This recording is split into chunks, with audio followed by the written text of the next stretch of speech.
Hello friends, welcome library science with Kanchan. आज हमारा ये 5th वीडियो है बुक ऑफ द वीक में। और आज हमारे पास जो किताब है वो है guide to library and information science part 1 cataloguing. ये RL सहगल द्वारा लिखी हुई किताब है और SS publication, Daryaganj, Ansari road, new Delhi इसका प्रकाशन है। अब हम आ जाते हैं कि ये जो है बुक 350 रुपीज़ की है, अगर आप इसका प्राइस और ये सब देखना चाहें तो। ठीक है, अब हम आ जाते हैं जो हमारा एज यूजुअल होता है कि हमें कंटेंट देखना है कि किताब के अंदर क्या क्या है, किस प्रकार की सूचना है। तो पहला है सूची की आवश्यकता एवं उद्देश्य। फिर है हमारा सूचीकरण के उपसूत्र। ये मोस्ट इम्पॉर्टेंट टॉपिक है और मुझे लगता है 90% ऑफ स्टूडेंट्स को यही प्रॉब्लम होती है। जो हमारे कैनन्स ऑफ कैटलॉगिंग या कैनन ऑफ क्लासिफिकेशन ये जो दिए हैं, बहुत कंफ्यूजन भी होता है। और अगर आपने रेगुलर बीली बाई एमलाइज नहीं किया है तो समटाइम्स तो कहीं से रेगुलर बस डिग्री मिल जाती है, वहाँ पे फैकल्टीज नहीं होती हैं। बहुत सारी यूनिवर्सिटीज हैं ऐसी। अगर आप बहुत अच्छे किसी डिपार्टमेंट से नहीं पढ़े हैं और रेगुलर क्लासेस नहीं की हैं तो पूरे लाइब्रेरी साइंस में ही ये एक बहुत बड़ा प्रॉब्लम बन जाता है, क्योंकि नहीं समझ में आता है जब तक कि आपको कोई बहुत अच्छे से कैनन, जिसने प्रैक्टिकली काम किया, उन कैनन्स को समझा हो। वो व्यक्ति जब आपको पढ़ाते हैं, वो प्रोफेसर्स, तब हमें जाकर वो चीजें समझ में आती हैं। फिर आपका है फिजिकल फॉर्म्स, सूची के भौतिक स्वरूप, पंजिका, शीफ और पत्रक। फिर है सूची के आंतरिक। यहाँ से भी आजकल बहुत डीप डाउन क्वेश्चन आते हैं। ये हमारा फिजिकल एंड इनर दोनों फॉर्मेट जो होते हैं। फिर हमारे इनर वाले में स्व अनुवर्णी और अनुवर्ग, classified and alphabetical, dictionary catalogue और क्लासिफाइड कैटलॉग जो हमारा चलता है। फिर प्रविष्टियों का वर्गीकरण, हम उन्हें कैसे क्लासिफाई करते हैं। व्यक्तिगत ग्रंथ का, जो इंडिविजुअल ऑर्थर होंगे उनकी, समष्टि ग्रंथकार, कॉर्पोरेट ऑर्थर एंड अनुवर्ग सूची संहिता। इसमें सभी तरह की पहले तो थ्योरी दी हुई है और फिर उनके प्रैक्टिकल भी दिए हुए हैं। हम देख लेते हैं।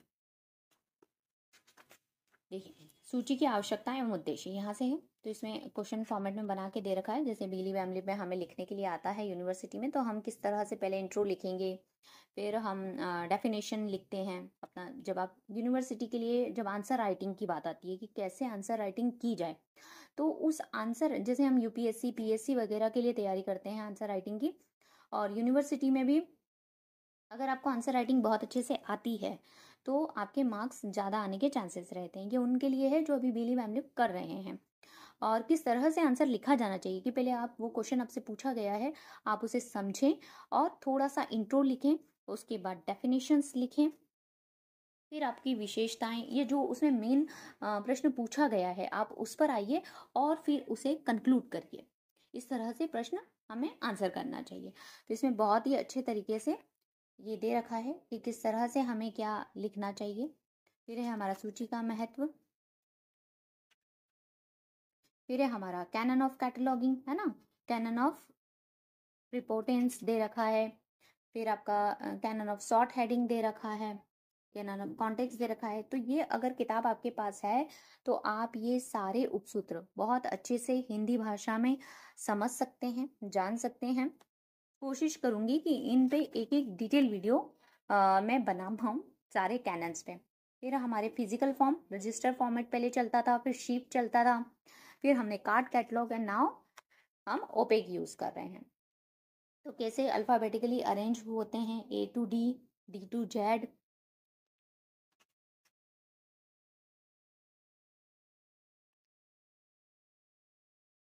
देखिए, फिर डिक्शनरी और क्लासिफाइड जो हमारा है उसमें क्या डिफरेंस हैं, किस तरह से होती हैं, कौन कौन सी होती हैं, वो सारा कैटेगराइजेशन भी इसमें बहुत अच्छे से व्यवस्थित रूप से दे रखा है।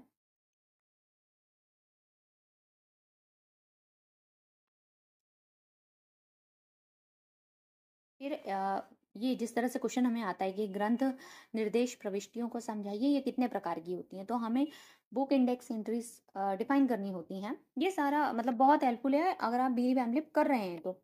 और अगर आप कर भी चुके हैं तब भी ये बहुत यूजफुल है ये बुक, क्योंकि आपको जो एग्जाम्स हैं, अगर हम NTA की ही बात करें, नेट की बात करें, दूसरी एग्जाम्स की बात करें, तो बहुत डीप डाउन राजस्थान की जो एग्जाम्स होने जानी है, राजस्थान में तो बहुत डीप में जाके क्लासिफिकेशन और कैटलॉगिंग से क्वेश्चन आते हैं। तो राजस्थान के स्टूडेंट्स के लिए जो अभी होने जानी है वहाँ पे एग्ज़ाम्स, उनके लिए ये बहुत अच्छी किताब है, आप सभी को पढ़ना चाहिए। देखिए कॉर्पोरेट ऑथर की फिर एक एक आपको पेज दे दिया है ना, principle of earth history, author हैं, आपका पब्लिकेशन डिटेल है, कॉल नंबर है, सब कुछ दे रखा है। फिर हमें उससे एंट्री बनानी है कि हम कैसे बनाएंगे। फिर कॉर्पोरेट ऑथर से एंट्री है,